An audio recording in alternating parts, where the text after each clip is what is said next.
Virgo, welcome to a special manifestation reading from the period of October through the end of December, so the rest of 2022.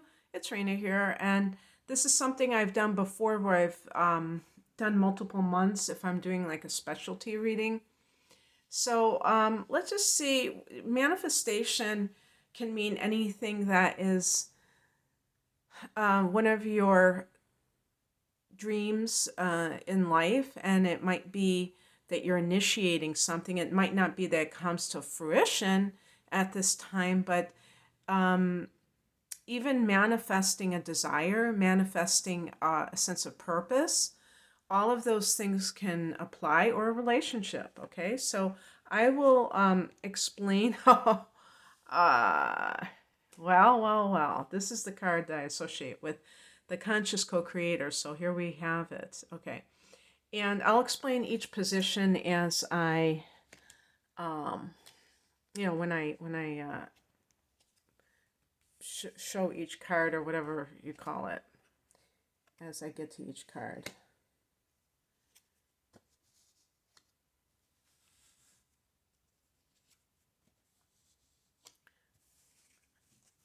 Okay.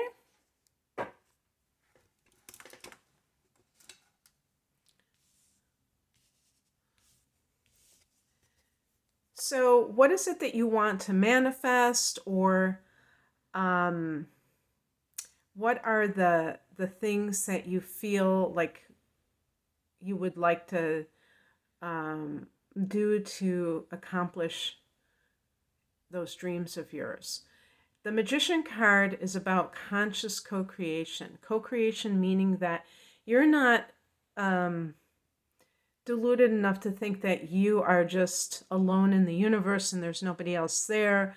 And this is one of the things that people get confused about, because people tend to be very binary. It's like either it's black or white. And there's when it comes to like the law of attraction and things like that, we don't live alone on this planet, and so there are other people that are influencing even our life. Maybe it's because of obligations, like if you are a parent and you have desires, maybe you have career goals or something along those lines, or if you're not with the co-parent, if you're not with that person, you may be looking for a new relationship, but you have to put your child first. You have to, include them in all of your dreams. So that's why we talk, and also talking about the will, the higher will, or God's will. Not, what was it saying? Not my will, but thine will. It's not necessarily one or the other, because sometimes it is your will. If your will is for the benefit of all, then it will be God's will automatically. But sometimes there might be something that you need to do that is not in alignment with what you think is your dream. And you have to be able to accept that. Like if you try to make something happen and it doesn't happen, how long are you going to just beat your head against the wall before you kind of like surrender to the will of the universe, or to God's will? And that could be, connected to your north and south nodes, and also the transing nodes, and where they're in your chart. That could indicate these kinds of matters. And it might just be for a season, so I'm not saying that you would always have these problems. So for some of you, just the act of looking at life in that way is going to be new for you, because you may have, really felt like life was happening to you. A lot of people do, and they kind of just go down that well-worn path because it's easier. It's easier to do something that will get a certain result than it is to kind of go out and do things for yourself. But you may just be at a point in your life where you can't do that anymore for whatever reason.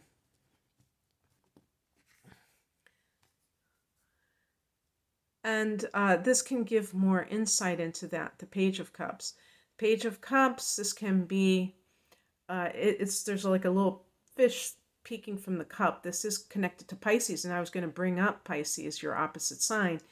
Maybe it is because you have Neptune opposing you at this time. So the spiritual is like kind of beckoning to you.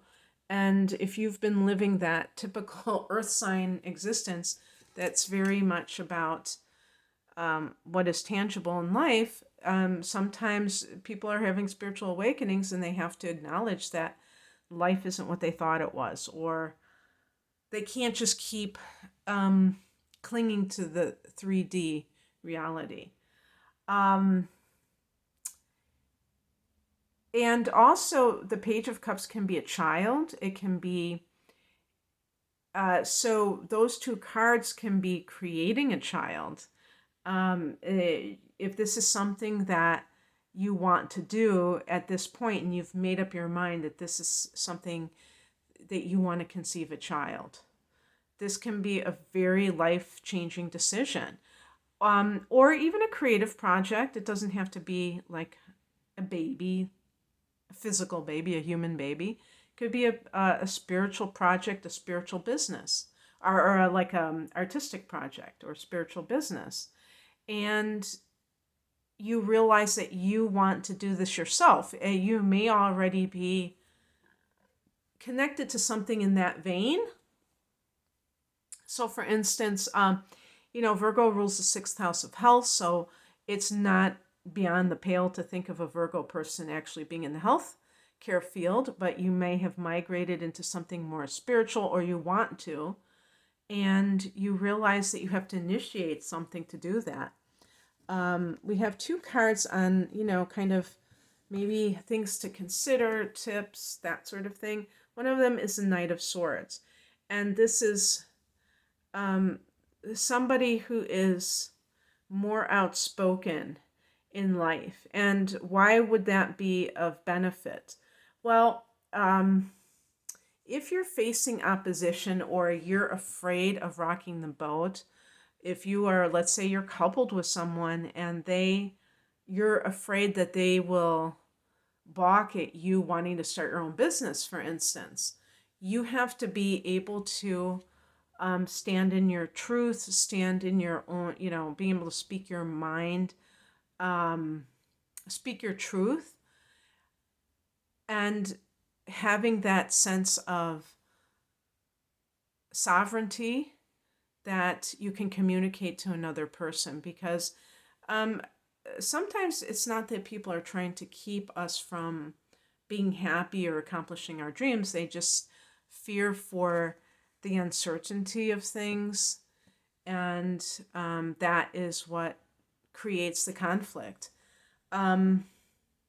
We also have a card of the Hierophant, and this is a card of tradition and conformity. It's connected to Taurus, another earth sign. And so, like, for instance, but it's also looking at the issue of conformity. This one is, just like I said, it's being outspoken. So, for instance, if you are in a marriage or the equivalent, and you have kind of not spoken up for yourself and really gone along with whatever your partner's wishes are, you may have to rock the boat, and it's not necessarily something that they are used to. The Hierophant can also be about the spiritual. So it could be that you have to come out of the closet, if you will, about being a spiritual person. The reason I'm kind of joking about that is because definitely there are people who maybe they have had a recent spiritual awakening, but they haven't shared that with anyone because their whole persona, especially like a Virgo type of person, can be very connected to the rational, the tangible. And if you have surrounded yourself, let's say, with friends or a partner who is like that too, you might fear their reaction, but you have to be part of the spiritual awakening is being more and more who you are. If you don't know who that is, then you just start by being very like transparent about where you're at with different things in your life, including your spirituality. So if you've had some mystical experiences or just yearnings,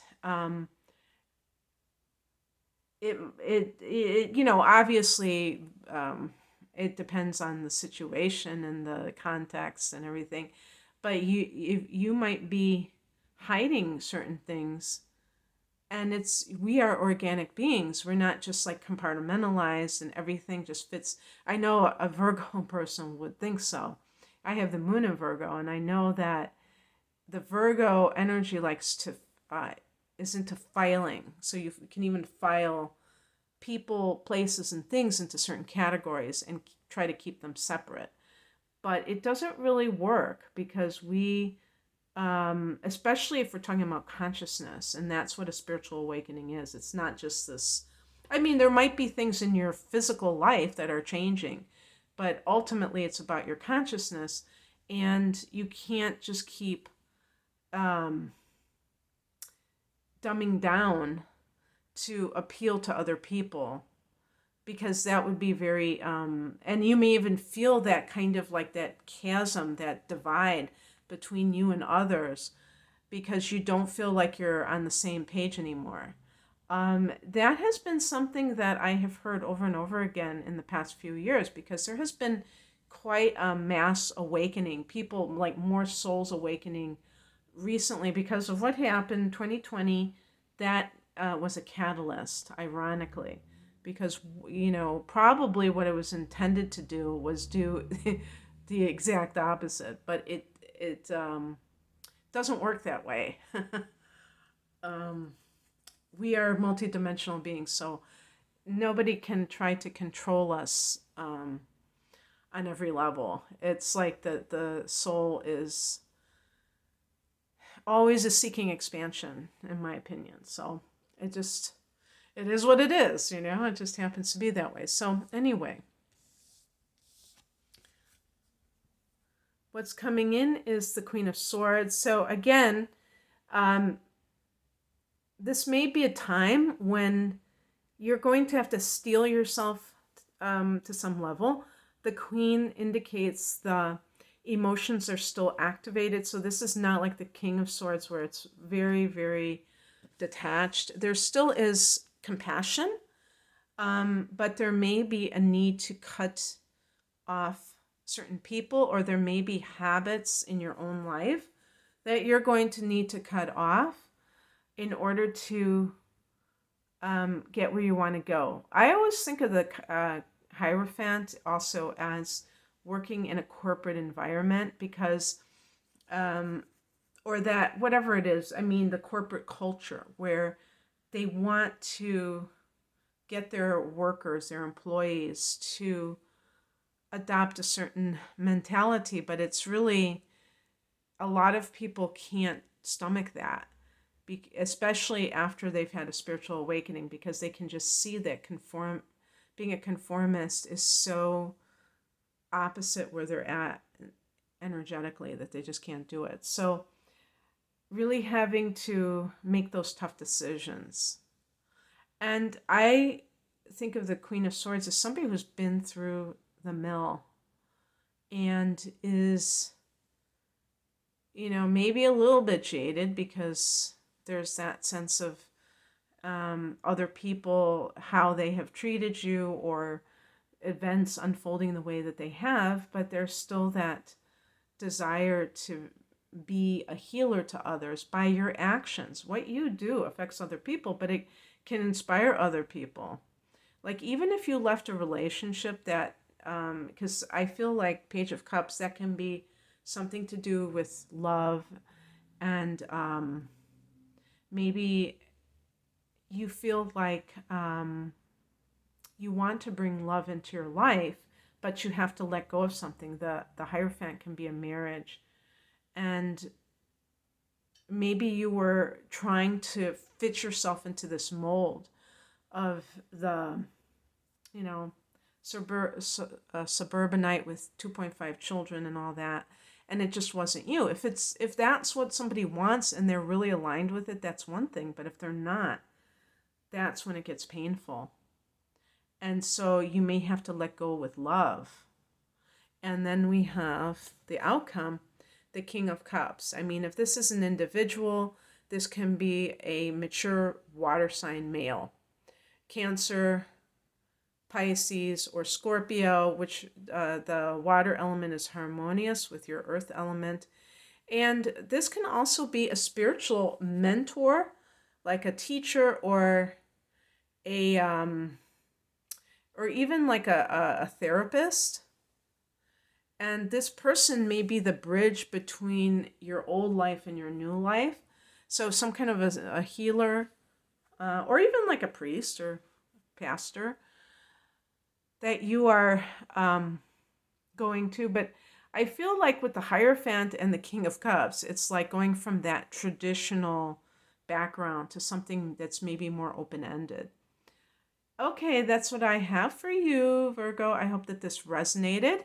If you would like a private reading, I'm promoting my double readings. They're astrology based, and they are quite a value because they're a package deal. So it's an hour of natal chart interpretation. If you've never had your chart interpreted, I'd love to be your first, with an hour of transits that are upcoming for the next 12 months. And so, I do monthly tarot or astrology readings on YouTube, but they're not accurate for the person's actual chart. I mean, accurate, I should say. They're not tailored to an individual's chart, which can be incredibly different. So, that's always a great thing. And I have standalone readings as well. You can click on the link below to get a detailed description of each reading. Being a moon in Virgo, details, details, details. And thank you for watching. Take care. Bye.